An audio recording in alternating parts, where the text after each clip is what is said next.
Okay. All right. Do you see Photoshop? Yes. Yeah. Okay. And if those of you think this technical difficulty was planned and think I'm scamming you, go do it for yourself. Because you're going to find the exact same thing. I got nothing to hide here. This is live on the air, okay? I'm going to zoom in on the Earth in Photoshop. You see the Earth? Yep. Okay, I'm going to go to Image, Adjust, Levels, and I'm going to bring the levels over here.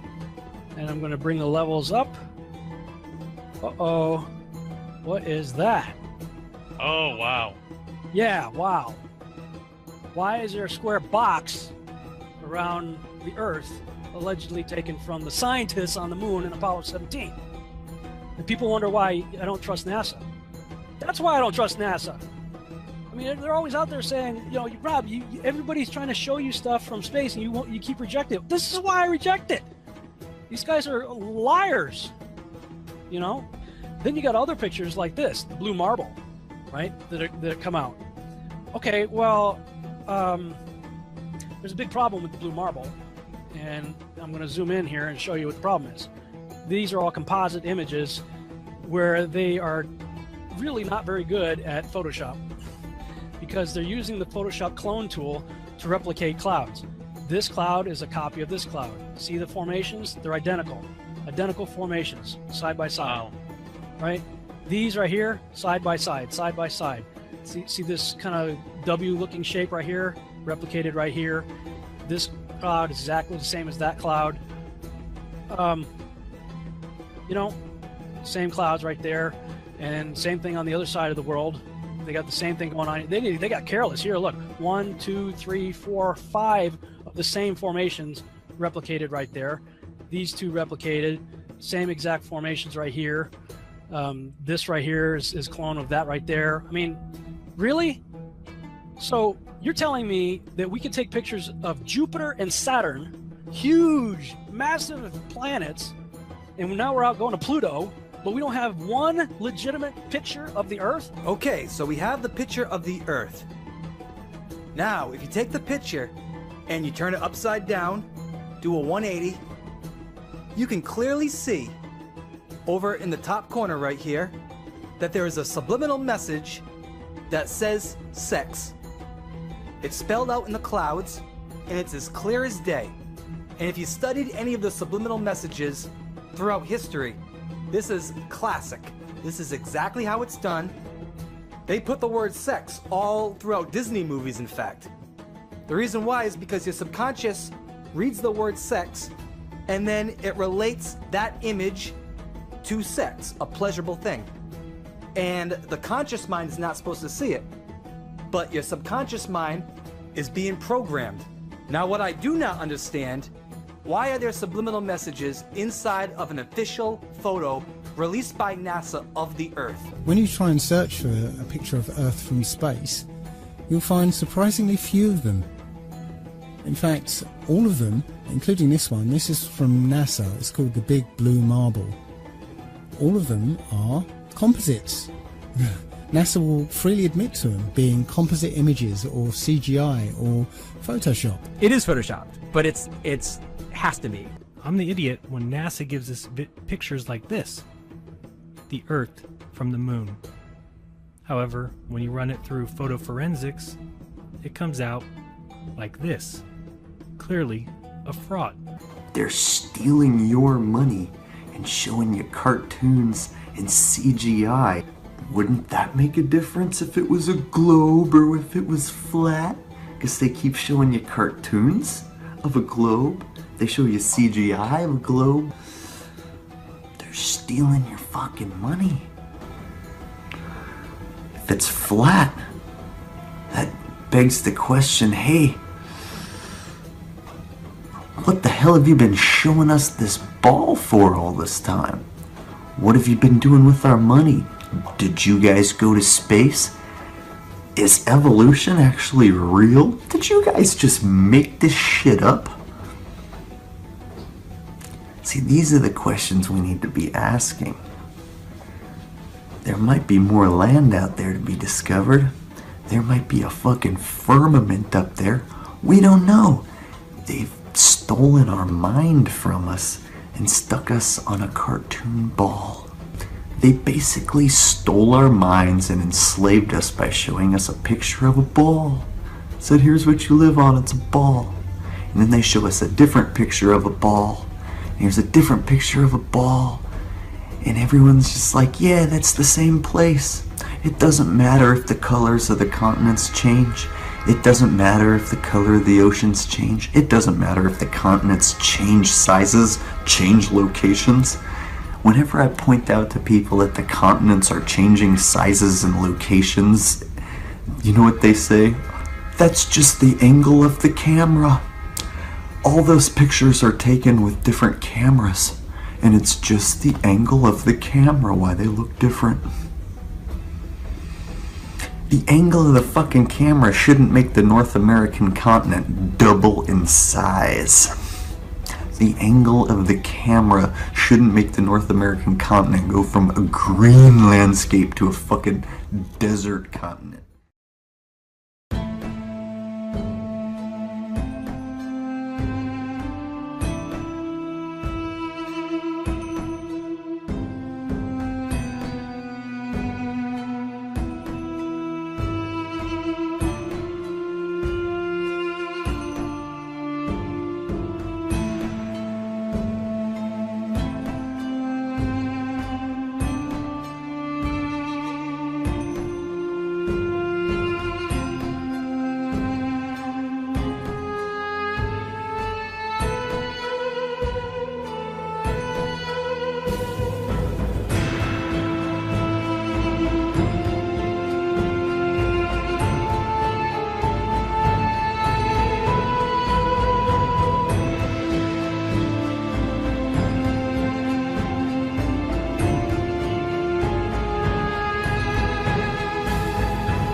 Well, that's a great question. The plan that NASA has is to build a rocket called SLS, which is a heavy lift rocket. It's something that is much bigger than what we have today, and it will be able to launch the Orion capsule with humans on board, as well as landers or other components to destinations beyond Earth orbit. Right now, we only can fly in Earth orbit. That's the farthest that we can go. And this new system that we're building is going to allow us to go beyond and hopefully take humans into the solar system to explore. So the moon, Mars, asteroids, there's a lot of destinations that we could go to, and we're building these building block components in order to allow us to do that eventually.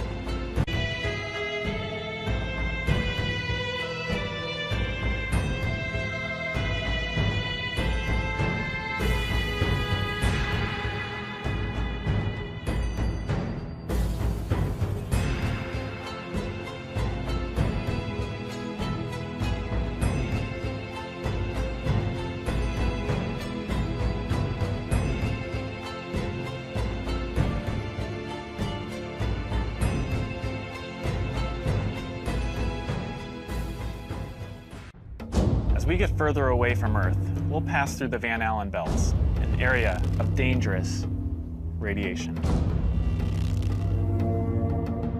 Radiation like this could harm the guidance systems, onboard computers, or other electronics on Orion. Naturally, we have to pass through this danger zone twice, once up and once back. But Orion has protection. Shielding will be put to the test as the vehicle cuts through the waves of radiation. Sensors aboard will record radiation levels for scientists to study. We must solve these challenges before we send people through this region of space.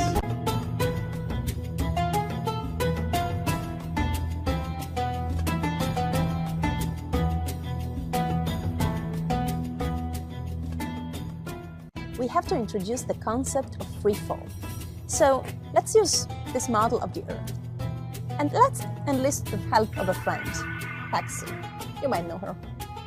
Ladies and gentlemen, if you didn't figure out by now, I'm going to be the first man to actually tell you this, that teleportation is officially real.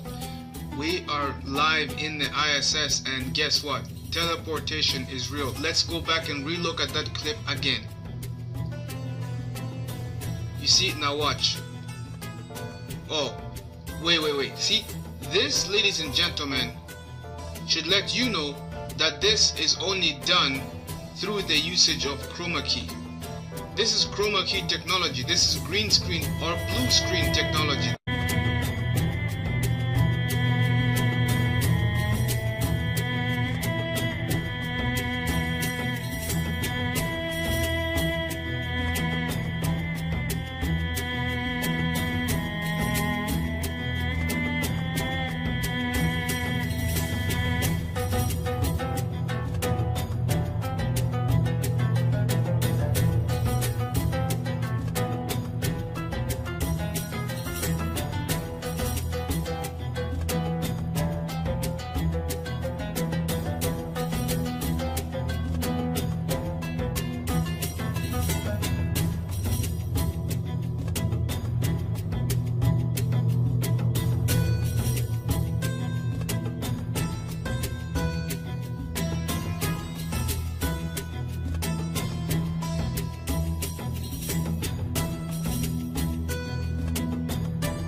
And in school, I was just like you, probably all of you there. I tried my best. I didn't always succeed, didn't always do well, but I put my best effort into school. Math and science were kind of my favorite subject. I didn't really like English and reading too much, but I've since grown out of that, and I enjoy reading now. And I played a lot of sports. And all of that happened in a little town called York, Maine, across the United States from where we're talking to you right now. As you have seen, when we are finished brushing our teeth, we can't use water to spool our mouth.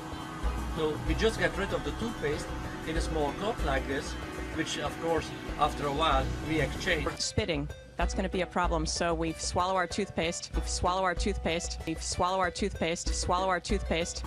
So we just get rid of the toothpaste. So water is also very dangerous on the space station because we have a lot of electricity. So we need to be very careful not to spill it.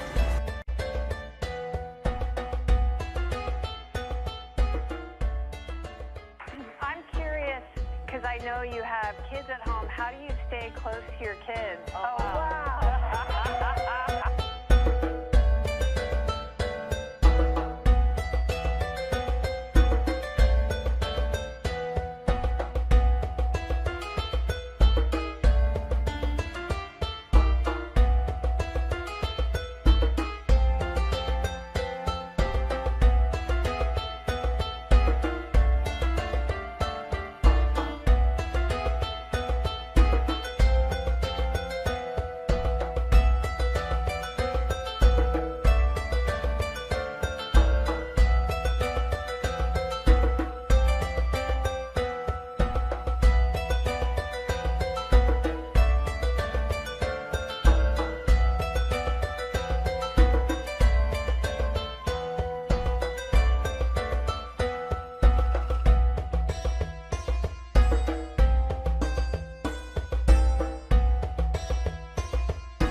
Cut these wires to pick this guy up here.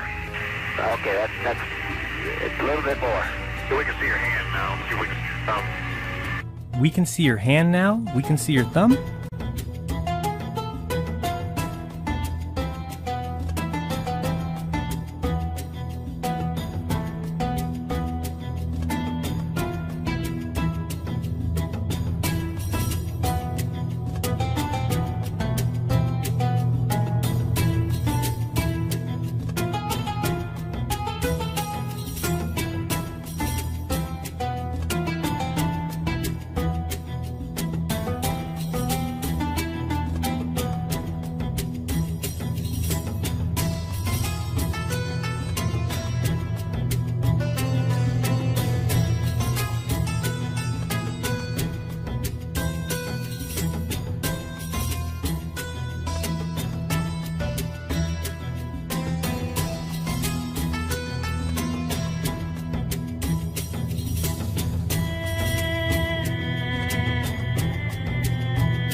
This picture, this area was really important to the Apollo 11 mission. Can you tell me, talking about the Apollo 11 mission, can you tell me where this this set of craters is on the moon? Yeah, you know what I'm talking about. You telegraphed it. That wasn't the moon, that was Arizona. This was Arizona being blown up to look like the moon. Okay? You can go on Google Earth right now. Here's the location. Go find it. Here's a picture of Buzz Aldrin in front of a mountain, little hill behind him right there in Arizona. Oh, what do you know? The same mountain formation, and this is Buzz right here, supposedly on the moon.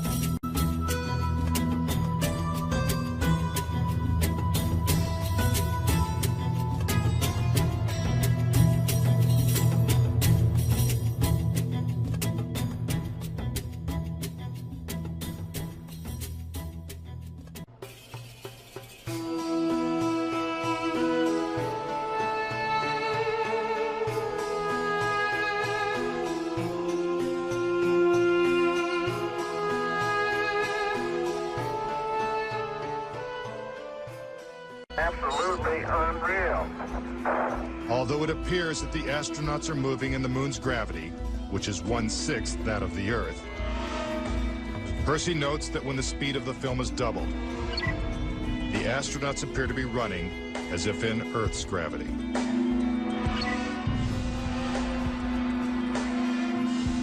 Also, when the footage of the lunar rover is doubled in speed, it looks as if it's driving here on Earth.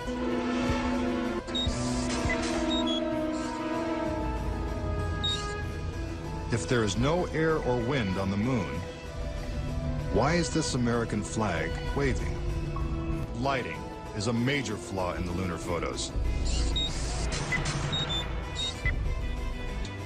On the moon, the astronauts' only source of light was the sun. They had no extra lighting, no flashes or things like that. Yet in this photograph from Apollo 14, the shadows are cast in different directions, suggesting multiple light sources.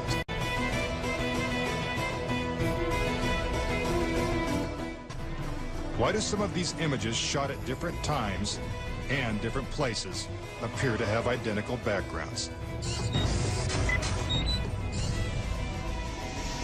These two photos seem to have the same mountain backdrop, yet the lunar module is only present in one of them.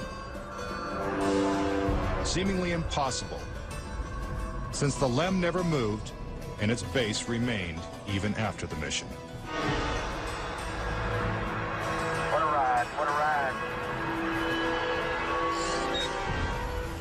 Some suggest the same artificial backdrop was used when shooting two entirely separate pictures.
So Earth, throughout its life, even when it formed, it was spinning, and it got a little wider at the equator than it does at the poles. So it's not actually a sphere, it's oblate, and officially it's an oblate spheroid. That's what we call it. But not only that, it's slightly wider below the equator than above the equator. It's like pear-shaped. It's like pear-shaped. It's like pear-shaped.